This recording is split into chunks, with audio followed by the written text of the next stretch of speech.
கர்த்தருடைய பரிசுத்த நாமத்துக்கு ஸ்தோத்திரம் உண்டாவதாக. நாம எல்லா காரியங்களிலும் பிரதானமாக கருத வேண்டிய ஒரு காரியம் உண்டு. தேவனுடைய ஒரே நோக்கம். தேவனுடைய ஒரே நோக்கம் என்ன நோக்கம்? மனுஷனை குறித்து ஒரே ஒரு நோக்கம் தான். என்னது? கர்த்தர் சொன்ன பின்பு தேவன் நமது சாயலாகவும் நமது ரூபத்தின்படியும் மனுஷனை உண்டாக்குவோமாக. அப்போ நாம் மனுஷரா இருக்கிறோம், ஆனால் நாம் யாரா மாறணும்? தேவ சாயலாகவும் அவர் ரூபத்தின்படியே மாற்றப்பட வேண்டும். இதற்காகத்தான் கர்த்தர் என்ன பண்ணி இருக்கிறார்? நம்மை உருவாக்கி இருக்கிறார். ஆதி முதலாவதாக ஆதி தகப்பன் என்று சொல்லப்படுகிற ஆதாமை ஏவாளை உண்டாக்கும் போது கர்த்தர் கூறின வார்த்தை இதுதான். உண்டாக்கும் போது சொன்னாரா? உண்டாக்குறதுக்கு முன்பதாக சொன்னாரா? உண்டாக்குறதுக்கு முன்னக்கூட்டியே சொன்னார். சொன்னாரு மனுஷன் உண்டாக்கும் போது சொன்னாரு, பின்பு தேவன் மனுஷனை நமது சாயலாகவும் நம்ம ரூபத்தின்படியும் உண்டாக்குமாக என்று சொல்லிட்டு அடுத்த சொன்னாரு. அப்போ உண்டாக்கல, என்ன செஞ்சாரு? மனுஷனை தமது சாயலின்படியே உருவாக்கினார். தமது சாயலின்படியே உருவாக்கினார் போட்டு வாசிக்க பார்க்கலாம். ஆதியாகமம் 1ஆம் அதிகாரம் 26ஆம் வசனம் 26ஆம் வசனம் வாசிக்க முடியுங்க. And God said, let us make man in our image, after our likeness, and let them have dominion over the fish of the sea, and over the fowl of the air, and over the cattle, and over all the earth, and every over creeping thing that creepeth upon the earth. ஆமென். பின்பு தேவன் நமது சாயலாகவும் நமது ரூபத்தின்படியையும் மனுஷனை உண்டாக்குவோமாக. போதும் பாருங்க. பின்பு தேவன் நமது சாயலாகவும் நமது ரூபத்தின்படியையும் மனுஷனை உண்டாக்குவோமாக என்று சொன்னார். 27ஆம் வசனம் சொல்லு பாருங்க. தேவன் தம்முடைய சாயலாக மனுஷனை சிருஷ்டித்தார், அவனை தேவ சாயலாகவே சிருஷ்டித்தார், ஆணும் பெண்ணுமாக அவர்களை சிருஷ்டித்தார். தேவன் தம்முடைய சாயலாக மனுஷனை சிருஷ்டித்தார், அவனை தேவ சாயலாகவே சிருஷ்டித்தார். எப்படி தேவ சாயலாகவே சிருஷ்டித்தார்? முதல்ல உண்டாக்குவோமாக என்று சொன்னார், இங்கே தேவ சாயலாக சிருஷ்டித்தார் என்று சொன்னார் இல்லையா? தேவ சாயலாகவே சிருஷ்டித்தார்னு சொன்னார் இல்லையா? ஆமாம். அடுத்தது அதுக்கப்புறம் என்ன பண்ணோம்? எல்லாம் ஆண்டு கொள்ளுங்கள்னு சொன்னார். அப்போது தேவ சாயலாக சிருஷ்டித்தார். எபிரேய பைபிளில் எல்லாம் தமிழ்லையும் இங்கிலீஷ்லையும் அர்த்தம் பார்த்தீங்கன்னா, சிருஷ்டிப்பு என்பது வேற, உண்டாக்குவது என்பது வேற. சிருஷ்டிக்கிறது என்பது உண்டாக்கி நிறைவேற்றி விட்டால் அது என்னது? சிருஷ்டிப்பு. உண்டாக்கி நிறைவேற்றி விட்டால் அது சிருஷ்டிப்பு. ஆனால் சிருஷ்டித்த ஒன்றை இன்னுமாக அதில் என்ன செய்யறது? கொஞ்சம் நகாசு வேலைன்னு சொல்லுவாங்க. நகாசு வேலைன்னா நுவான்சன்சஸ் இல்லையா? அதில் பெரிய நேர்த்தியாக அது உருவாக்குறது, அது இன்னும் கொஞ்சம் பியூட்டிஃபுல்லாக இருக்குது. மோல்டிங் பண்ணுவாங்க பார்த்துருக்கீங்களா? மோல்டிங் பண்ணுவாங்க பார்த்துருக்கீங்களா? ஒரு சிலை இல்லையா, இதெல்லாம் மோல்டு பண்ணுவாங்க. மோல்டு பண்ணி எப்படி வராது? ஒரு பிளாங்காக வரும். ஆனால் என்ன பண்ணுவான்? அதில் ஒரு ஆசாரி இருப்பான். அந்த ஆசாரி எல்லாத்தையும் வச்சு கம்பி வச்சு புளி வச்சு அதை செதுக்கி அதை உருவமாக மாற்றுவோம். மோல்டு பண்ண அப்படி இருக்கும், அது கொஞ்சம் ஒரு உருவம் தெரியும் இல்லையா? என்னவோ சாமி சிலை செய்கிறாங்கல்ல, அதை எப்படி இருக்கும் பார்க்குறதுக்கு? ஒரு தலை இருக்கிற மாதிரி இருக்கும், ஒரு கால் இருக்கிற மாதிரி இருக்கும், 2 கை இருக்கிற மாதிரி இருக்கும், எல்லாம் இருக்கிற மாதிரி இருக்கும். ஆனால் ஆசிரியர் என்ன பண்ணுவாங்க? அதை அதுக்கப்புறம் அதை உருவாக்குவாங்க இல்லையா? உருவாக்கி என்ன பண்ணுவாங்க? அதை கழிக்க வேண்டியதை கழிப்பாங்க இல்லையா? அதை திருப்ப வேண்டியது திருப்புவாங்க. இப்படிலாம் பண்ணி தான் அதை உருவமாக்குவாங்க. ஆராதிக்கத்தக்க பொருளாய் மாறிப்போம். எப்படி இருக்கும்? ஆராதிக்கத்தக்க பொருளாய் மாறிப்போம். அப்போது கர்த்தர் நம்மை தம்முடைய சாயலாக உண்டாக்கும்படிக்கு என்ன பண்ணாரு? சாயலாக உருவாக்கி விட்டார். தேவன் எப்படி இருக்கிறார்? ஆவியாக இருக்கிறார். மனுஷன் எப்படி இருக்கிறான்? மனுஷன் எப்படி இருக்கிறான்? மனுஷன் எப்படி இருக்கிறான்? சரீரத்தில் இருக்கிறான், ஆவியாக இருக்கிறான். நம்ம மாம்சமான மனுஷனா? மிருகன்னா வெறும் மாம்சம்.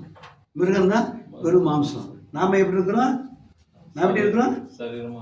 சரீரம் மாம்சமாக இருக்கிறோம், ஆனால் உள்ள ஆவி இருக்குது. அந்த ஆவியோடு பேசக்கூடும் இல்லையா? ஆமாம். நாய்க்கு பேய் பிடிக்குதா? இல்லை. மனுஷன் பிடிக்குது இல்லை? ஏன் பிடிக்குது? அசுத்த ஆவி நம்ம மனுஷனுடைய ஆவியில் சேர்ந்துக்கும். அப்போ அது பேய் பிடிச்சி சொல்கிறோம் இல்லையா? அப்போது நாம் ஆவிக்குள்ளே இருக்கிறோம், அதே வேளையில் மாம்சத்தில் இருக்கிற மாம்சமாக இருக்கிறோம். மாம்சமாக இருக்கிறோம் இல்லையா? அப்போது நாம் மாம்சமாக இருக்கிறோம், ஆனால் கர்த்தர் ஆவியாக இருக்கிறார், நாமும் ஆவியாக இருக்கிறோம். எப்படி? தமது சுவாசத்தை நமது நாசிலே ஊதினார் இல்லையா? வாசிங்க 2ஆம் அதிகாரம் 7ஆம் வசனம். ஆதியாகமம் 2ஆம் அதிகாரம் 7ஆம் வசனம். ஆதியாகமம் 2ஆம் அதிகாரம் 7ஆம் வசனம். And the Lord God formed man of the dust of the ground, and breathed into his nostrils the breath of life, and man became a living soul. Okay. தேவனாகிய கர்த்தர் மனுஷனை பூமியின் மண்ணினாலே உருவாக்கி ஜீவ சுவாசத்தை அவன் நாசியிலே ஊதினார். மனுஷன் ஜீவாத்மாவானான். பாருங்க, இப்போ முன்னால என்ன இல்லை, அவனுக்கு ஜீவன் இல்லாத ஒரு மனுஷன். ஆனா இப்போ ஜீவன் இருக்கிறான்னு தான் தெய்வத்தோட ஐக்கியமுடையத்தக்கதாக எனக்கு ஆவி இருக்கு. அவர் தேவர் ஆவியா இருக்கிறார். நாம் அவரோட ஐக்கியமா இருப்படி என்ன ஒன்று, நமக்கு ஆவி வேணும். அதுக்காக என்ன பண்ணாரு, நம்முடைய நாசிலே தம்முடைய சுவாசத்தை ஊதி தம்முடைய ஆவியை நமக்கு தந்திருக்கிறார். ஆனப்படினால் நாம் ஆவிக்கிறவர்களா இருக்கிறோம். ஆனப்படினால் ஆவியா இருக்கிற தேவனோட ஐக்கியமா இருக்கத்தக்க திராணியை உடையவர்களா இருக்கிறோம் இல்லையா? அப்போ கர்த்தர் தம்முடைய மனதை வெளிப்படுத்தும்படிக்கு நம்மை நடத்தும்படிக்கு தம்முடைய ஆவியை நம்முடைய நாசிலே ஊதி இருக்கிறார். அப்போ ஒரு நோக்கம் இருக்குல்ல, நமக்கு நோக்கம் இருக்கு, அவருக்கு நோக்கம் இருக்குல்ல, அவருக்கு தான் நோக்கம் இருக்குது. அவர் நோக்கம் என்ன, ரொம்ப தெளிவா சொல்லிட்டாரு. சொல்லிட்டாரு, நமது சாயலாகவும் நமது புத்திபடி மனுஷன் உண்டாகும். இதுக்காகத்தான் உங்களை என்னையும் உண்டாக்கி இருக்கிறேன். நான் மாம்சத்தில் இருக்கிறேன்னா மாம்சத்துக்கு எடுத்த நிறைவேற்றுவதற்கு ஓகே. என்னது, என்ன பண்ணுமா வாசிங்க. பின்பு தேவன் 26 பின்பு தேவன் மனுஷனை 28 வாசிங்க. பின்பு தேவன் அவர்களை நோக்கி, நீங்கள் பலுக்கி பெருகி பூமியை நிரப்பி அதை கீழ்ப்படுத்தி சமுத்திரத்தின் மச்சங்களையும் ஆகாயத்து பறவைகளையும் பூமியின் மேல் நடமாடுகிற சகல ஜீவ சந்துக்களையும் ஆண்டு கொள்ளுங்கள் என்று சொல்லி தேவன் அவர்களை ஆசீர்வதித்தார். அப்போ என்ன சொல்றாரு, பின்பு தேவன் அவர்களை நோக்கி என்ன சொன்னாரா, நீங்கள் பலுகி பெருகி. அப்போ நம்ம சரீரத்துல இருந்து என்ன பண்ணுகிறோம், பலுகி பெருகுகிறோம் இல்லையா? அப்படித்தானே உண்டா இல்லையா? சரி, எத்தனை பேர் உலகத்துல பொதுவாக கேட்போம், பொதுவாக எல்லாரும் நம்ம கல்யாணம் பண்ணி 4 பிள்ளை பெற்று 4 வீடு கட்டி வசதியா இருக்கணும், 4 10 பிள்ளை பெற்றுக்கணும் அப்படி சொல்லி கல்யாணம் பண்ணாங்களா? யாருன்னா இல்லை, யாருன்னா சொல்ல முடியுமா? இல்லையா? அதுக்கப்புறம் குழந்தை பிறந்ததுக்கு அப்புறம் உலகத்தையே விட்டுட்டு பிள்ளையத்தான் பெருசாக பார்க்குறேன். என்னடா கல்யாணம் பண்ணும்போது அதுக்கு கல்யாணம் பண்ணலையே இல்லை, கர்த்தர் சொன்ன அப்படின்னா கர்த்தர் செய்கிறான் பாருங்க. அவன் தன்னை அறியாமலே செய்து கொண்டிருக்கிறான் இல்லை. பிள்ளைங்க வீட்டில் அப்பா அம்மா வீட்டில் வளருதுங்க. 25 வயசு ஆன உடனே நான் எப்போ கல்யாணம் சொல்லி பையன் கேட்குறான், பொண்ணு குமிஞ்சு போயிடுறா. என்னடாது இல்லை, அப்படித்தானே? யாராவது நம்ம பழுகி பெருகணும்னு சொல்லி செஞ்சாங்களா? இல்லை. ஆனால் பெருகினோம், பழுகி பெருகினோம் இல்லையா? என்னோட தேவ சுத்தம் அது எதுக்கு அடுத்த காரியம், சரத்துக்கு அடுத்த காரியம். ஆனால் ஆவியில ஆண் பெண் இருக்கா இல்லையா? ஆவியில ஆண் பெண் இருக்கா? இல்லை. அப்போ ஆவிய இருக்கிற தேவனுக்கு பிள்ளைகள் இருக்கா? இல்ல. மாம்சமாக்குற மனுஷன் தான் பருகி பெருக வேண்டும் என்ற ஒரு நியதி இருக்கிற அப்படின்னால பெருகி கொண்டிருக்கிறார்கள். அந்த பிள்ளை எப்படி வளர்க்குறாங்க பாருங்க, எப்படி வளர்க்குறாங்க. ஐயோ என் பிள்ளைன்னு வளர்ப்பாங்க. இந்த பொம்பளை என்ன பொண்ணு வளர்ந்ததுக்கப்புறம் கொஞ்சம் 2 பிள்ளை பெற்ற உடனே பூசினா ஓரம் கட்டிடும். இந்த உங்கள் அப்பனுக்கு ஒரு அளவு தெரியாது, என்ன கட்டி ஓரம் கட்டி பிள்ளை வளர்த்துட்டு இருக்கணும். இப்போ யார் முதல்ல யாரை லவ் பண்ணி கல்யாணம் பண்ணாங்க இல்லையா? இப்போ யாரை தள்ளிட்டு யார் லவ்? என்ன முட்டாள்தனம் பாருங்க, யோசித்து பாருங்க. ஆமாம், நாளாக பிள்ளைகள் மேலே அன்பு இருக்கு, ஆனால் யார் மேலே அன்பு இல்லை? தான் மனைவி நேசித்து கல்யாணம் பண்ண அது அன்பு இல்லை, தான் நேசித்து கல்யாணம் பண்ண புருஷன் மேலே அன்பு இல்லை, பிள்ளை மேலே அன்பு வந்துடுச்சு. ஆனால் பாருங்க, அந்த பிள்ளைங்க அவன் இதே வழியில் போகிறதுக்கு அவனும் பழகி பெருகும்படிக்கு அவன் என்ன பண்ணுறான், இப்போ எத்தனை வருஷம் தான் வீட்டில் இருக்குது, நான் சம்பாதிச்சு கூட்டிங்க உட்காந்துருப்பீங்களா, என்னை கல்யாணம் பண்ணி விடு சொல்கிறானா, முடிஞ்சு போச்சா? அதுக்கப்புறம் அம்மா அப்பா நேசிப்பானா மனைவி நேசிப்பானா? இல்லை, எவ்வளோ நேசிக்கிறேன்னா பாருங்களேன், நம்மளை அறியாமலே நடந்துக்கிட்டே இருக்கு. ஏன்னா மாம்சத்தில் கத்த சொன்னார், நீங்கள் பழுகி பெருகி பூமியை நிரப்புங்கள், அது நடந்துட்டு இருக்குது. ஆனால் ஆவியில் நம்ம என்ன பண்ணோம், பூமியை கீழ்ப்படுத்த வேண்டும், உலகத்துள்ளவைகளை கீழ்ப்படுத்தணும். அடுத்த வாசிங்க, 28 வாசிங்க. பூமியை நிரப்பி அதை கீழ்ப்படுத்தி சமுத்திரத்தின் மச்சங்களையும் ஆகாயத்து பறவைகளையும் பூமியின் மேல் நடமாடுகிற சகல ஜீவ சத்துக்களையும் ஆண்டு கொள்ளுங்கள் என்று சொல்லி தேவன் அவர்களை ஆசீர்வதித்தார். ஆமா, நீங்கள் பழுகி பெருகி பூமியை நிரப்பி அந்த பூமியை என்ன பண்ண கீழ்ப்படுத்த, பூமி உள்ளது ஒன்னையும் நமக்கு மேலாக்கி கொள்ளக்கூடாது. நம்ம இந்த 1.5 நிலத்தை வாங்குறதுக்கு தான் போட்டு லோன் போட்டு வாங்கினுக்கிறோம். அப்புறம் நல்ல காலம் அந்த காலத்துல என்ன வாங்கி போட்டேன், நல்ல காலம் வந்துச்சு, அதுக்கு ஒரு காலம் வரும்போது கேடு காலம் விட்டுட்டு போடுங்க. அப்புறம் இல்லை அப்படித்தானே? சொந்த வீட்டுக்கும் அடிக்கடி சொல்லணுங்க, என்னது சொந்த வீட்டுக்கு வாடகை வீட்டுக்கு என்ன வித்தியாசம் இருக்கு? சொந்த வீட்டுக்கும் வாடகை வீட்டுக்கு என்ன வித்தியாசம் இருக்கு? சொந்த வீட்டில் வாழ்கிறதுக்கும் வாடகை வீட்டில் வாழ்கிறதுக்கும் என்ன வித்தியாசம் இருக்கு? ஒரே சைஸ் வீடு வச்சுக்கோம், ஒரே சைஸ், ஒரே ஃபெசிலிட்டி, ஒருத்தர் சொந்த வீடாக வச்சுருக்காரு, அதே வீட்டை சொந்த வீடாக வச்சுருக்காரு. இன்னொருத்தர் அதே மாதிரி வீட்டை வாடகை வீட்டாக இருக்கிறார். 1 லட்சம் கூட வச்சுங்களேன், 1 லட்ச ரூபா வாடகை கொடுக்குற அளவுக்கு ஒரு வீடு இருக்குது. அந்த வீடை ஒருத்தர் சொந்தமாக வச்சுக்கிறான். இன்னொரு அதே மாதிரி 1 லட்சத்து வீடு ஒருத்தர் சொந்தமாக வாடகைக்கு போயிட்டு இருக்கிறான். 2 பேரும் வாழ்க்கையில் என்ன வித்தியாசம் இருக்குது? லோன் போட்டு இஎம்ஐ கட்டுறோம், நம்ம வேலைக்கு விட்டுட்டு போக வேண்டியது, போகும்போது விட்டுட்டு போக வேண்டியது. சொந்த வீட்டில் இருக்க பெருமை இருக்கக்கூட, வீட்டில் அதே மாதிரி தான் வாழ முடியும் இல்லையா? 2000 ஸ்கொயர் ஃபீட் வீட்டில் இருக்குன்னு வச்சுங்க, 2000 வீட்டில் சொந்த வீட்டில் குடி இருக்கிறதுனா அதே மாதிரி தான் குடியிருப்பான். வாடகை வீட்டில் குடியிருந்தால் அதே மாதிரி தான் குடிப்பான். நம்ம வாடகை கொடுக்குறோமே, டாய்லெட் போக வேண்டியிருக்கு, வாடகை கொடுக்க வேண்டியிருக்கு, சமையல் பண்ண வேண்டியிருக்கு, வாடகை கொடுக்க வேண்டியிருக்கு. அதே சொந்த வீட்டில் இருந்தால் எப்படி இருந்திருக்கும்? அதே மாதிரி தான் இருந்திருக்கும். ஆனால் வேற என்ன வித்தியாசம் இருக்குது? இதில் பெருமை இருக்குது, இதில் பெருமை இல்லை. சொந்த வீட்டில் இருக்கிறவனுக்கு என்ன இருக்கு? பெருமை இருக்கு. வாடகை வீட்டில் இருக்கிறவனுக்கு பெருமை இல்லை. ஆனால் 2 பேரும் ஒரே சுகத்தை அனுபவிக்கிறான். இதான் வித்தியாசம் இருக்கா? ஆமாம். அப்போ பெருமை இருந்தாக்க என்ன அர்த்தம்னா, அந்த பூமி அவனை கீழ்ப்படுத்த பார்க்கிறது. ஆண்னால கீழ்ப்படுத்த முடியவில்லை, துக்கப்படுகிறான். ஆனால் நான் கீழ்ப்படுத்துகிறேன். பூமியில் உள்ள எந்த காரியத்தையும் நான் எனக்கு மேலாக எண்ணுவதில்லை, அதை எனக்கு கீழ்ப்படுத்தி இருக்கிறேன்.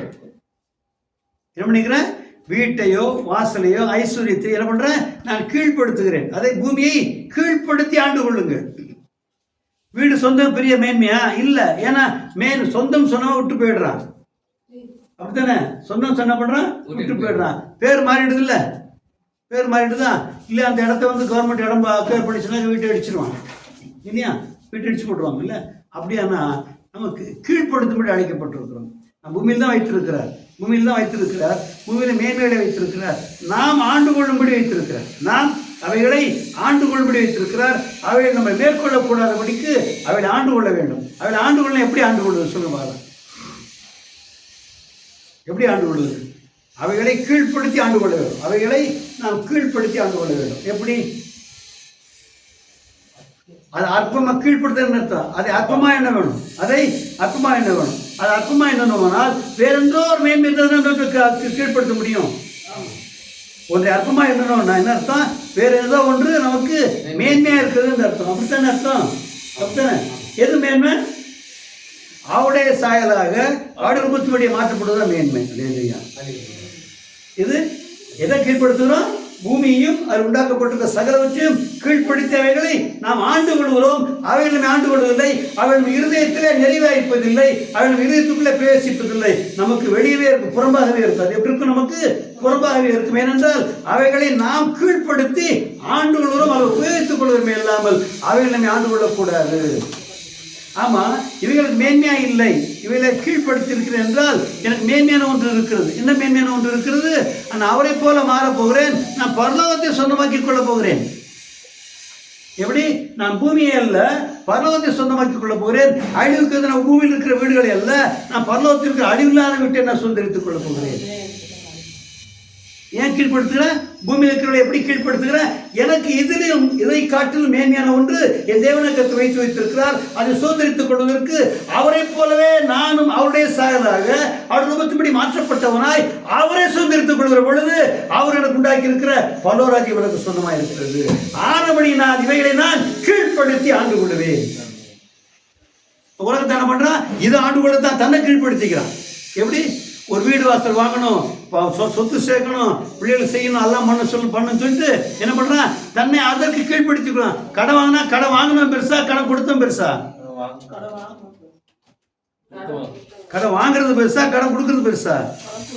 கொடுக்கறது பெருசு. சரி, கடன் கொடுத்தவன் பெரியவனா, கடன் வாங்கினவன் பெரியவனா? அப்போ உலகத்துல வாங்குறான். உலகம் யாருக்கு இருக்கு? இல்ல, அங்கேயுமே போட்டு வாங்க. என்ன அர்த்தம்? உலக யாத்திரை இருக்குன்னு கேட்டேன். இல்லையா? பொல்லாங்கனுக்குள் கிடக்கிறதுன்னு போட்டிருக்கு. அது இஎம்ஐ போட்டு வாங்கிக்கிட்டா இப்போ யாருக்கு கடன் வாங்காம யார்கிட்ட கடன் வாங்கியிருக்கிறோம்? நான் சமாதானம் சொல்ல, உண்மை தானே இல்லையா? கர்த்தர் சொன்னாரு, அதை கீழ்ப்படுத்துங்கள், உங்களுக்கு மேன்மையான வைத்து வைக்கப்பட்டிருக்கிறது. அதற்கென்று உங்களை நான் என்னுடைய சாயலாக என்னுடைய ரூபத்தோடு உண்டாக்கி இருக்கிறேன். இவைகளையும் நீங்கள் ஆண்டு கொள்ளுங்கள், ஆனால் இவைகளை கீழ்ப்படுத்திக் கொள்ளுங்கள். இவளை ஆண்டு கொள்ளலாம், உபயோகித்துக் கொள்ளலாம். ஆண்டு கொள்ள உபயோகித்துக் கொள்வது இல்லையா?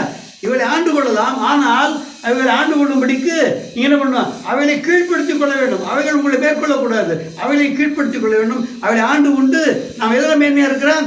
எதற்காக கீழ்ப்படுத்திக் கொள்கிறேன்? நான் தேவசாயலாக மாற முடியும். தேவசாயராக அவர் ரூபத்தின்படி மாறி அவரை போல மாறி அவருக்கு சொந்தமாக இருக்கிற தேவனுடைய ராஜ்யத்தை, அழிவில்லாத ராஜ்யத்தை சுதந்திரமாக்கி கொள்ளும்படிக்கு இதை கீழ்ப்படுத்துகிறேன். ஏனென்றால் மேலான ஒன்று எனக்கு வைத்து வைக்கப்பட்டிருக்கிறது. அல்லேலூயா. எப்படி? அப்போ நான் கீழ்ப்படுத்தும்படி இதை ஒருபோதும் மேன்மையா எண்ணினமையானால் நாம் மேன்மையானவரை தள்ளி கீழானதுக்கு ஒப்பு கொடுக்கிறோம்னு அர்த்தம். கொலோசியர் 3 வாசிங்க. கொலோசியர் 3:2.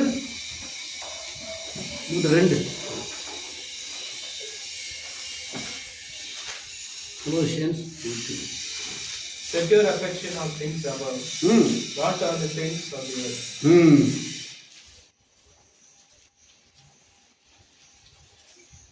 கொலோசியர் 3:2. பூமியில் உள்ளவைகளே அல்ல, மேலானவைகளே நாடுங்கள். அப்போ மேலானவைகளே நாடும்படி மேலானவைகளை குறித்து நமக்கு தெளிவு உண்டாக்க வேண்டும். மேலானவைகள் எங்க இருக்கு? அழிவில்லாத இருக்கிறது. பூமிக்கு கீழானவைகள். ஏனென்றால் அவர்கள் அழிக்கப்பட வேண்டியவைகள், அழிந்து போகிறவைகள். ஆனால் அழிவில்லாதவைகளை சுதந்திரித்துக் கொள்ளும். என்ன பண்ணும்? அவரே சுதந்திரித்துக் கொள்ள வேணும். அவரே சுதந்திரித்துக் கொண்டால் அழிவில்லாத மேலானவைகளை சொந்தமாக்கி கொள்ள முடியும். அப்போ கீழ்ப்படுத்தத்தக்கதாக மேலான ஒன்றை மனதில் வைத்து வைத்து இவனை கீழ்ப்படுத்துகிறோம். எதை மனசில் வச்சிருக்கிற? மேலான ஒன்றை என் மனதில் வைத்து வைத்திருக்கிறபடியினால் அந்த மேலானவைகளை சுதந்திரித்துக் கொள்ளும் பொருட்டு கீழானவைகளை நான் கீழ்ப்படுத்தி அவைகளை ஆண்டு கொள்ளுவேன், அவைகளை உபயோகித்துக் கொள்வேன். ஆனால் அவைகளை என்னை கீழ்ப்படுத்த முடியாது. நான் பொல்லாதவனுக்கு இருக்கிற உலகத்தை நான் சொந்தத்துக்கு வாங்க வேண்டும் என்றால் அவனுக்கு நான் கீழ்ப்படிய வேண்டும். அதான் இயேசு கடைசியில் அவர் இதுக்கு போவார், கல்வாரி சிலை போவார். அப்போது பிசாசு உலகத்து அதிபதி வருவான், இல்லை பிசாசு வருவான், எதிர்ப்படுவான். பாண்டு சொல்வார், இயேசு சொல்வார், இதோ உலகத்தின் அதிபதி வருகிறான், அவனுக்கு சொந்தமானது இடத்தில் இல்லை. அப்படின்னா உலகத்தில் உள்ள வீட்டுக்கும் பொருளுக்கும் காசுக்கும் பணத்துக்கும் வாழ்க்கைக்கும் சுகத்துக்கும் மேன்மைக்கும் நம்ம கடன் வாங்கி பொருளை வாங்கியிருந்தா, அதுக்காக பிரயாசப்பட்டிருந்தா, நான் கீழ்ப்படுத்த வேண்டியவர்கள் நாம் கீழ்பட்டு போனோம். நாம் கீழ்ப்படுத்தும்படி அழைக்கப்பட்டிருக்கிறோம். அவைகளை கீழ்ப்படுத்தும், அதே வேளையில் ஆண்டு கொள்ளவும் முடியும். நமக்கு அவைகளை ஆண்டு கொள்ளத்தக்க அதிகாரம் கொடுக்கப்பட்டிருக்கிறது. கீழ்ப்படுத்துங்கள், ஆண்டு கொள்ளுங்கள் சொல்லிட்டா, கருத்தை சொல்லிட்டாரு. அப்புறம் இவன் யார் மாற்றம் சொல்றதுக்கு? ஆனால் நான் தேவனுடைய பிள்ளையா இருந்தால், உலகத்தை கீழ்ப்படுத்துவதா இருந்தால் அதை ஆண்டு கொள்ள எனக்கு முடியும். ஆனால் அவளை கீழ்ப்படுத்தாதபடி அது என் தலையில வைத்திருந்தேனே ஆனால், என் மனதிலே வைத்திருந்தேனே ஆனால், அது மேலே சிநேகத்தை வைத்திருந்தேனே ஆனால் அது என்னை கீழ்ப்படுத்தும். எப்படி? அது என்ன பண்ணும்? நம்மை கீழ்ப்படுத்தும். அப்ப நம்ம யாரை போல மாற முடியாது? இயேசு போல மாற முடியாது. ஏனென்றால் நம்ம யாருக்கு ஒப்பு கொடுத்துட்டோம்? எப்படி? பிசாசு ஒப்பு கொடுத்தோமா? நம்ம பிசாசு ஒப்பு கொடுத்தோம்? இல்லை. நம்ம அறியாமலே அவனுக்கு சொந்தமானதுக்கு ஒப்பு கொடுத்தோம். அப்படினால் அவனுக்கு நம்ம அறியாமலே ஒப்பு கொடுத்துருக்கோம். வீடு தானே வாங்கணும் என்ன இருக்குங்க? வீடு வாங்கணும் என்ன இருக்குது அப்படின்னா, வீட்டை நீ ஆசைப்பட்டு கடன் வாங்கினா மாதம் 25,000 சம்பளம் வச்சுக்கலாம், இல்லை 50,000 சம்பளம் வச்சுக்கலாம். மாதம் வாடகை இப்போல்லாம் இஎம்ஐ கட்டின எவ்வளோ கட்டினா 1,02,000, ஒரு மாதத்துக்கு 1,250 நினைக்கிறேன் ஏறக்குறைய.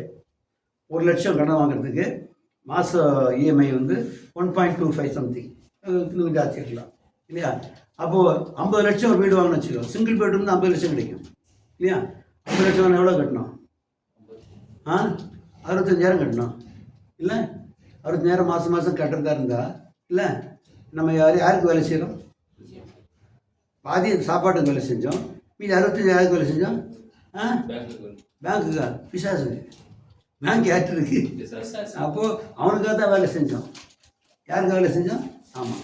ஏனென்றால் நான் கீழ்ப்படுத்த வேண்டியவர்கள் கீழ்ப்படுத்தாதபடி மேன்மையானதை மனது வையாதபடினால என்ன பண்ணுறோம்? கீழ்ப்படுத்தும்படியான காரியங்களை மனது வைத்து நம்மை கீழ்ப்படுத்தி கொண்டோம் இல்லையா? நம்ம பிள்ளைங்க படிக்க போகிறாங்க, வேலைக்கு போகிறாங்க, காலேஜுக்கு போகிறாங்க, எல்லாம் பண்ணுறாங்க இல்லையா? அங்கே போய் படிக்கிறத விட்டு இல்லையா, எக்ஸ்ட்ரா கரிக்குலர் ஆக்டிவிட்டி அது இதுன்னு சொல்லி பொழுது கழிச்சாங்கனாக்கா சந்தோஷமாக இருக்குமா? எப்படி? அதுக்குன்னு 20 மார்க் குறையும். அது மாதிரி செலவழிச்சா 20 மார்க்கு போயிடும் இல்லையா? அப்போ நாம் கீழ்ப்படுத்தும்படி அழைக்கப்பட்டிருக்கிறோம். ஏனென்றால் உலகத்தை கீழ்ப்படுத்தினால் மாத்திரமே மேன்மையான சுதந்திரத்துக் கொள்ள முடியும் இல்லையா? எப்படி? எதுக்கு அழைக்கப்பட்டிருக்கிறோம்? கீழ்ப்படுத்தும்படி. எத்தனை பேருக்கு கீழ்ப்படுத்த இஷ்டம் இருக்கு அப்படின்னா இது வேண்டாம், உபயோகிக்கலாம். உபயோகத்துக்கு அதிகாரம் முழுக்கையாக கொடுக்கப்பட்டிருக்கு. ஏன்னா நம்ம ரட்சிக்கப்பட்ட உடனே பழைய ஆதாமை போலானும், வேற போல விழுந்து போகாத ஆதாமை போலானும். அப்போ ஆதாமுக்கு என்னது? எல்லாத்தையும் கீழ்ப்படுத்தி தான் கொடுத்தாருல. அப்போ நாம் ரட்சிக்கப்பட்ட உடனே இப்போ யாராயிட்டோம்? புதிய ஆதாமுக்குள்ளாக தேவனுடைய பிள்ளைகளா இருக்கும். யாரு புதிய ஆதாம்? யாரு ரெண்டாவது ஆதாம்? யாரு? இயேசு கிறிஸ்து. அவருக்குள்ள பிள்ளைகளா மாறின போது அவருக்குன்னு அதிகாரம் நமக்கு இருக்குல்ல. அப்ப பூமியில நமக்கு கொடுக்கப்பட்ட காரியங்களை நாம் ஆளும்படி அதிகாரம் கொடுக்கப்பட்டிருக்குது. அதை பிடுங்க ஒரு வர முடியாது.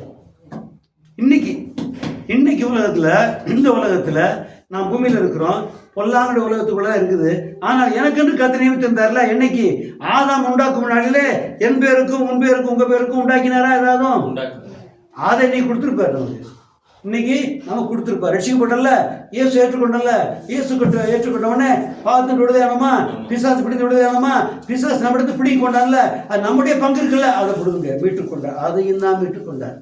என்னை மீட்டுக் கொண்டது மாத்திரமல்ல, என் ஆத்மா மீட்டுக் கொண்டது மாத்திரமல்ல, எனக்கென்று கர்த்தர் ஆயத்தப்படுத்தி இருந்தார் இல்லையா, அதையும் மீட்டுக் கொண்டிருக்கிறார். அதை எடுக்கிறதுக்கு அவன் தடுக்கவே முடியாது. ஏன்? இது உலகத்தோடு முன்பதாக கொடுக்கப்பட்டிருக்கிறது. இது உலகத்துக்கு முன்பதாகவே கர்த்தர் கொடுத்திருக்கிறார். அவை நாம் ஆண்டு கொள்ள முடியும். ஆனால் எப்படி ஆண்டு கொள்கிறோம்? நம்முடைய இருதயத்தை வேளாண்மைகள் மேல் வைத்து என்ன பண்றோம்? பூமியில் இருக்கிறவளை ஆண்டு கொள்கிறோம். அப்ப எப்படி? அதை இழந்து விடாதபடி தான் ஆண்டு கொள்ளும். நான் சொல்றபடிதான், மேலானவளை இழந்து போகாதபடிக்கு நாம கீழான பூமியில் இருக்கிற காரியங்களை ஆண்டு கொள்வோம். ஆனால் அவைகள் நம்மை கீழ்ப்படுத்தத்தக்கதா இல்லாதபடி அவளை ஆண்டு கொள்வோம். ஆனால் அவை கீழ் என்று எண்ணிக்கொள்வோம். அவைகள் அனித்தியமானவைகள் என்றும், அவைகள் மாயை என்றும், அது இருப்பது போல தோன்றும், இல்லாமல் போக போகிறவைகள். அவைகள் இருக்கிறவை போல தோன்றும், ஆனால் இல்லாமல் போகிறவைகள் அப்படின்னு சொன்னா அது மேல ஸ்நேகம் வருமா? இல்ல. அதான் அடிக்கடி சொல்லுவேன். இங்கேருந்து பெங்களூர் சென்னை போனா எப்படி போகலாம்? காரில் போகலாம், பஸ்ஸில் போகலாம் இல்லையா? அப்புறம் ட்ரெயினில் போகலாம். அப்புறம் ட்ரெயினில் என்ன இருக்குது? சதாப்தி. அப்புறம் இதுக்கு மேலே வந்துச்சு வந்தே பாரத் வந்துச்சு. இப்போ வந்து வேறு எதுவும் போகலாம். வந்தே பாரத் வந்துச்சு. அதெல்லாம் போனால் எப்படி இருக்குன்றீங்க? சூப்பராக இருக்கும். சாப்பாடு தருவான், தின்றதுக்கு ஏசி பக்காவாக இருக்கும். என்னமா தான் இருக்கு சொல்கிறாங்க. என்ன ரொம்ப நல்லா தான் இருக்கும். தூங்கினா டக்குன்னு தூங்கிடலாம் இல்லையா? நல்லா தூங்கிடலாம், கரெக்டாக எழுந்து போயிடலாம். எவனாவது ஊர் வந்த உடனே அந்த ட்ரெயினில் உட்காந்துருக்கலான்னு சொல்லுவானா? ரொம்ப நல்லா இருக்குது, ட்ரெயின் இறங்குறதுக்கே இஷ்டம் இல்லை எவனா சொல்லுவானா? நல்லா சொன்னால், நான் சென்னையில் இறங்கணுன்னாக்கா நமக்கு திருவள்ளூர் வந்த உடனே எல்லாம் ரெடி ஆகிடும்.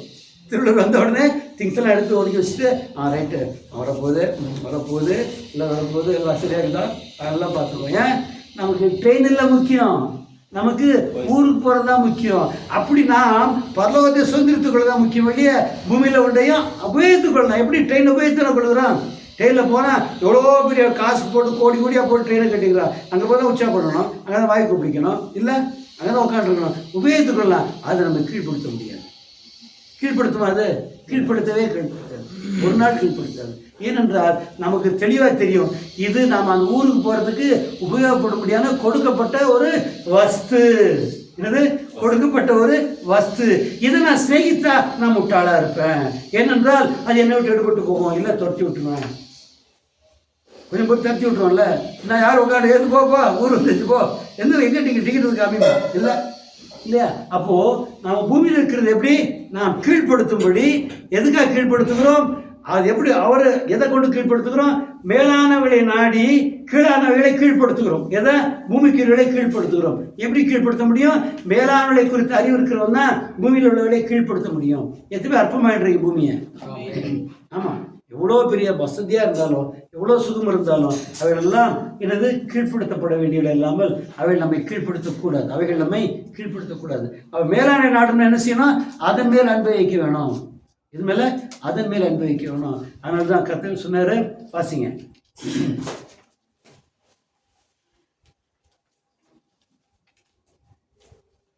யோவான் 4:8 He that loveth not knoweth not God, for God is love. பாருங்க, யாரு? 8ஆம் வசனம். அன்பில்லாதவன் தேவனை அறியான், தேவன் அன்பாகவே இருக்கிறார். அப்போ அன்பில்லாதவன் தேவனை அறியான். யாரு? அன்பில்லாதவன் தேவனை அறியான். அப்போ தேவனை நேசித்தால் மாத்திரமே அவராலே கொடுக்கப்படுகிற நித்திய ஜீவனை சுதந்திரித்துக் கொள்ள, பரலோகராஜ்யத்தை சுதந்திரித்துக் கொள்ள அவரை போல மாற நாம் அன்புள்ளவளா இருக்கணும். நாம் எப்படி இருக்கணும்? அவரை போல மாறும்படி அவர் மேல் அன்புள்ளவளா இருக்கணும். அப்படித்தானே? திருப்பி வாசிங்க தமிழ்ல. அன்பில்லாதவன் தேவனை அறியான், தேவன் அன்பாகவே இருக்கிறார். ஆமா, தேவன் எப்படி இருக்கிறாரா? அன்பாகவே இருக்கிறார். அப்ப நாம் எல்லாருக்கும் என்ன இருக்கணும்? அன்பு இருக்கணும். ஏன்னா தேவனை போல மாறுவதற்கு முதல்ல என்ன வேணும்? அன்பு வேணும். அப்போ நமக்கு அன்புன்ற சுபாவம் இருக்குமானால் நாம் யாரை போல இருக்கிறோம்? தேவனை போல மாறிட்டோம். அன்பு ஒன்று வந்து விட்டால், தேவன் மேல் அன்பு வந்து விட்டால் நம்முடைய வாழ்க்கை அருமையா இருக்கும். பார்க்கறது வினோதமான ஜீவியம். அந்த அன்பினால் நிறைந்து ஜீவிக்கணும். அன்பு இல்லாதவன் தேவனை அறியான். அப்படின்னா தேவனை அறிந்திருக்கிறவன் அன்பா இருக்கிறான் என்ற அர்த்தம். யார்கிட்ட அன்பா இருக்கிறான்? யார்கிட்ட அன்பா இருக்கிறான்? நமக்கு சாப்பாடு போடுறவன்ட்டு அன்பா இருக்கலாம். நமக்கு தீமை செய்யற மாதிரி அன்பா இருக்கும். எப்படி? நம்ம காயப்படுத்துற மாதிரி அன்பா இருக்கணும். எத்தனை பேருக்கு அது இஷ்டம்? அதை ஏற்றுக்கொள்ள முடியுதா பாருங்க. யோசித்து பாருங்க. என்னை காயப்படுத்துகிறார்கள், நஷ்டப்படுத்துகிறார்கள், எனக்கு கீழ்ப்படிய மாட்டேங்கிறார்கள், என்னை கொஞ்சம் கூட பொருட்படுத்த மாட்டேங்கிறார்கள். ஆனாலும் கூட நான் உங்களை நேசிப்பேன். ஏனென்றால் கர்த்தரை நேசித்தார். ஏனென்றால் கர்த்தரனை நேசித்தார். அந்தபடியே நான் நேசித்தேன். ஆனால் எனக்குள்ள என்ன உண்டாகும்? அவருடைய சுபாவம் உண்டாகும். யாருடைய சுபாவம் உண்டாகும்? இயேசுடைய சுபாவம் உண்டாகும்.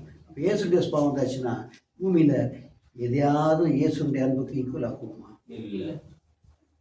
இல்லையா? இயேசு நேசித்ததுக்கு பின்னால இயேசு மறுதளிக்கத்தக்கதாக, இயேசு புறந்தள்ளத்தக்கதாக பூமியிலே காணப்படுகிற எதையாயிரம் ஒன்று நேசிப்போமா?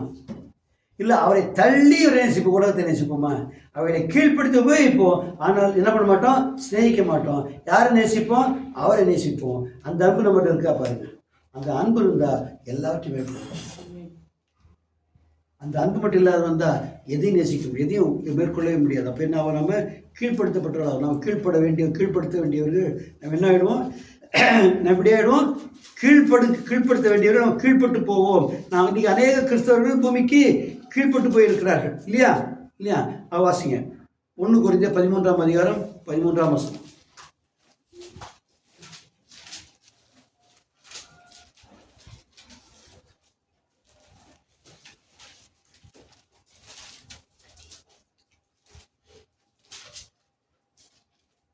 ஒன்று பேதுரு 1 கொரிந்தியர் 13ஆம் அதிகாரம் 13ஆம் வசனம்.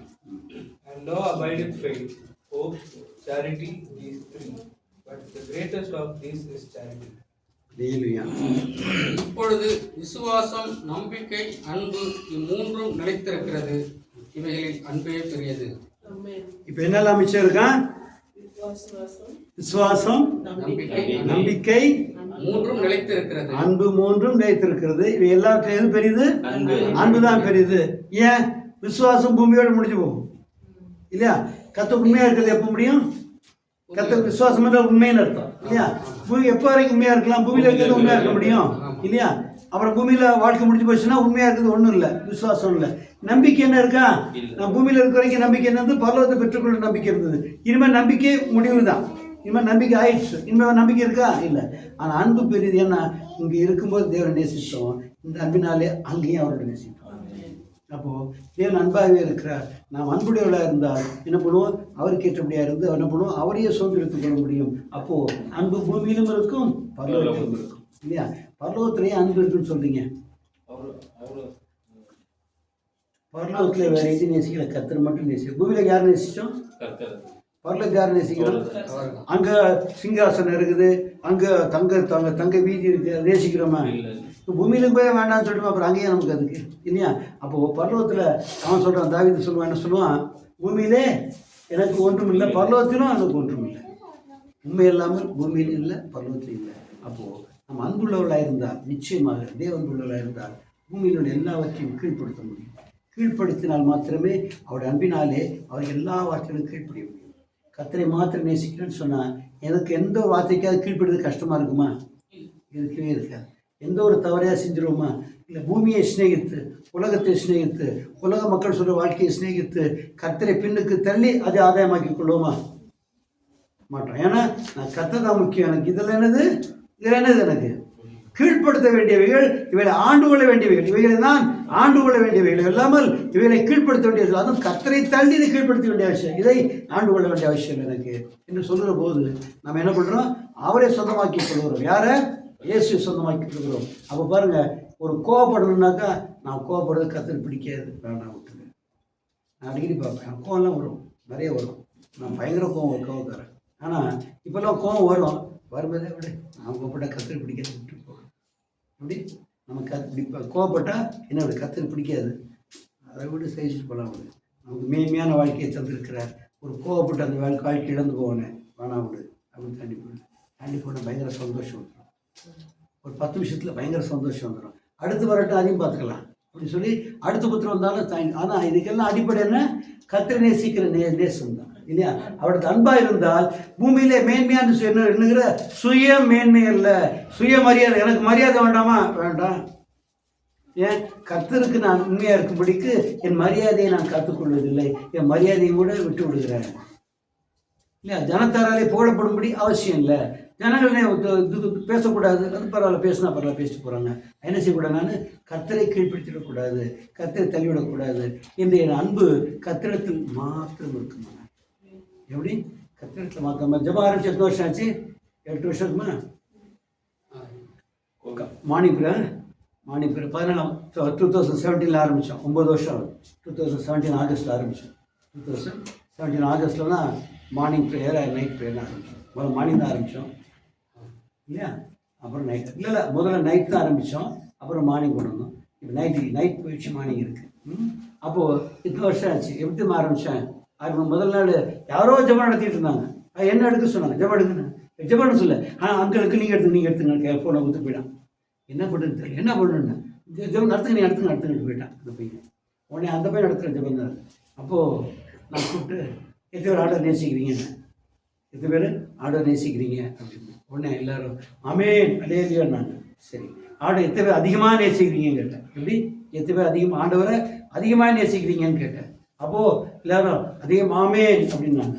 உடனே இப்போ சொல்லுங்கள், ஆண்டவரே உண்மை மாத்திரம் நேசிக்க எத்தனை பேர் சொல்கிறீங்க கேட்டேன். எப்படி? ஆண்டவரே உண்மை மாத்திரம் நேசிக்க எத்தனை பேர் சொல்கிறீங்க அப்படின்னா எல்லோரும் ஓன்னு அழுது அப்படியே கேட்டாங்க. அதோட சரி என்ன சொன்னாங்க? இனிமேல் ஜெபத்தை அந்த பாஸ் எடுக்க சொல்லிட்டாங்க. இனிமேல் ஜெபத்தை அந்த பாஸ் எடுக்க சொன்னாங்க. அன்றைக்கி ஆரம்பித்து நேரில் நடத்திட்டு எத்தனை வருஷம் ஆச்சு? 9 வருஷம் ஆச்சு. ஆமாம், இந்த ஆகஸ்ட் வந்து 9 வருஷம் முடிஞ்சிடும் இல்லையா? 9 வருஷம் நடந்துட்டு. அது என்ன காரணம்னா ஒரே வார்த்தை தான். என்னது? ஆண்டவரே உண்மை மாத்திரம் நேசிக்கிறேன்னு சொல்லுங்கன்னு சொன்னேன். ஏன்னா அவரை மாத்திரம் நேசிக்காம ஒருபோதும் கீழ்ப்படுத்த வேண்டியவளை நம்மாலே கீழ்ப்படுத்த முடியவே முடியாது.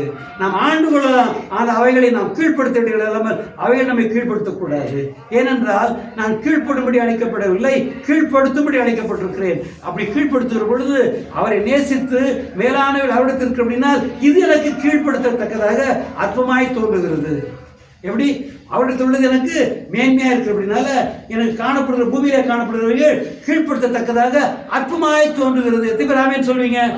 ஆமேன். அப்படின்னா இது ஒன்றுமே இல்லைன்னு சொல்லலாம். பூமியிலே காணப்படுகிற மேன்மைகள் அல்ல, பூமியிலே காணப்படுகிற பெருமைகள் அல்ல. ஆனால் தேவராஜ்யத்தை சுதந்திரித்துக் கொள்ளும் பாருங்க. அவரை சுதந்திரித்து அவருடைய ராஜ்யத்தை சுதந்திரித்துக் கொள்ளும்.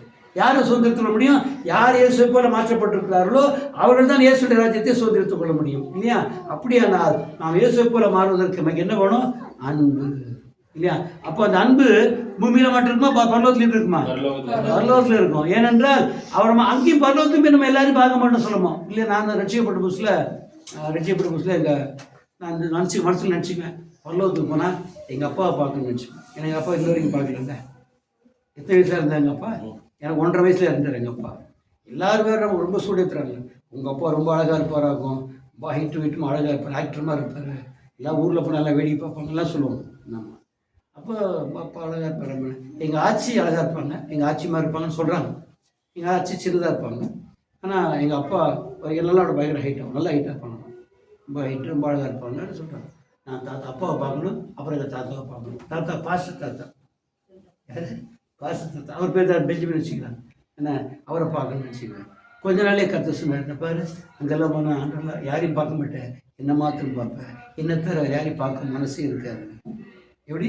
என்ன தவிர வேறு யாரையும் பார்க்க மனசே இருக்காது. அப்படி பார்த்தா என்ன ஆகும் சொல்லு? இப்போ யாருன்னா பார்த்தா என்ன ஆகும்? இயேசுவே பார்க்க மாட்டோம். ஏன்? சோகம் வந்திருக்கல, அருணுக்கல ஜோகம் வந்துட்டானா இப்படி பார்த்துட்டு இயேசுவை காணாம போட்டுருக்கோம். இல்லை, தேவ ஆலோசனை பாருங்க எப்படி அவரை மாத்திரம் நேசிக்கிற அப்படின்னால பரலோகத்தில் நமக்கு வேற ஒன்றும் இல்லைன்னு இருக்கு. அப்போ இயேசு மாத்திரம் நேசிக்கிறவர்கள் பரலோகத்தில் இயேசுவை பார்த்தா அவருடைய மகிமையை இன்னும் புரியாதான், நித்திய காலமாய் பார்த்தாலும் புரியாதான், இன்னும் மகிழ்ச்சியாகவே இருப்போமா. அப்போ இயேசு மாத்திரம் நேசிக்கிறவர்கள் இருந்தால் மாத்திரமே பூமியிலே காணப்படாது இருக்கிற சகலவற்றையும் கீழ்ப்படுத்தி ஆண்டு கொள்வோம். ஆனால் அவரை போல மாறி இல்லையா, மேன்மையான அவரை போல மாறி அவர் உண்டாக்கின எல்லாத்தையும் சுதந்திரித்துக் கொள்ள முடியும். எத்தனை பேர் மேலானவை சுதந்திரித்துக் கொள்ள ஆசை இருக்கு? அதுதான் கொலோசியர் சொன்னார். என்ன சொன்னார் கொலோசியர்ல? பூமிக்கு அடுத்தவர்கள் அல்ல, மேலானவைகளே நாடுங்கள். அப்ப மேலான என்னது? ஆண்டவர் தான் இல்லையா.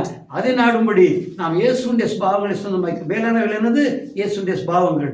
அந்த ஸ்பாவங்களை சொந்தமாக்கி கொண்டால் நாம் அவரை போல மாறுவோம். அவரை போல மாறினால் நாம் அவர் நமக்கு உண்டாக்கி வைத்திருக்கிற என்ன வீடு உண்டாக்குறாரு? நான் போவேன் இருப்பேன், பிதான் வீட்டில் அநேக வாசஸ்தலங்கள் உண்டு. நான் போய் உங்களுக்கு ஒரு ஸ்தலத்தை ஆயத்தப்படுத்துவேன். இப்படியா சொன்னாரா? நான் என்னோட கூட நீங்களும் இருக்கும்படிக்கு. அதான் முக்கியம். ஒரு ஸ்தலத்தில் வீடு அங்கே போய் அப்படி இல்லை, நான் எங்கே இருக்கிறேனோ அங்கேயே நீங்களும் இருக்கும்படிக்கு ஒரு ஸ்தலத்தை ஆயத்தப்படுத்துவேன். நம்ம எங்க போய் இருப்போம்? கர்த்தரோடு கூட ஒரு இடத்துல இருப்போம் இல்லையா. அப்போ நமக்கு கொடுக்கப்பட்டிருக்க மேன்மை என்ன? இயேசுவோடு கூட இருக்கிறதா. பூமியில் இருக்கும்போது இயேசுவோடு கூட இருக்க வேணும். இயேசு மாத்திரம் சிநேகித்திருக்க வேணும். அப்படி சிநேகித்து சகலவற்றை கீழ்ப்படுத்திருக்க வேண்டும். அவளை ஆண்டு கொண்டாலும் ஆண்டு கொள்ளும் வெளியே அவளுக்கு கீழ்பட்டு போக மாட்டோம். ஆனால் எல்லாத்தையும் விட்டு அவருடைய சுபாவத்தை சொந்தமாக்கி கொள்ளத்தக்கதாக பூமியில் எந்த கருத்து இடம் கொடுக்க மாட்டேன் என்று சொல்லி அவரை போல மாறி நான் அங்கே போய் சொல்லும் பொழுது அவர் எங்கே இருக்கிறாரோ அங்கேயே நீங்களும் நானும் ஒன்றாக இருக்கும்படிக்கு அந்த ஸ்தலத்தை ஆயத்தப்படுத்தி இருக்கிறார். அல்லேலூயா. ஆமா, அது ஒரே வழிதான் இருக்கு, ரெண்டு வழி இல்லை, ஒன்னே ஒண்ணுதான். அவரை சிநேகிக்க வேண்டும், அவரை மாத்திரம் சிநேகிக்க வேண்டும். எப்படி? அவரை சிநேகிக்க வேண்டும், அவரை மாத்திரம் சிநேகிக்க வேண்டும். அப்போ கொஞ்சம் பண்ணுங்க.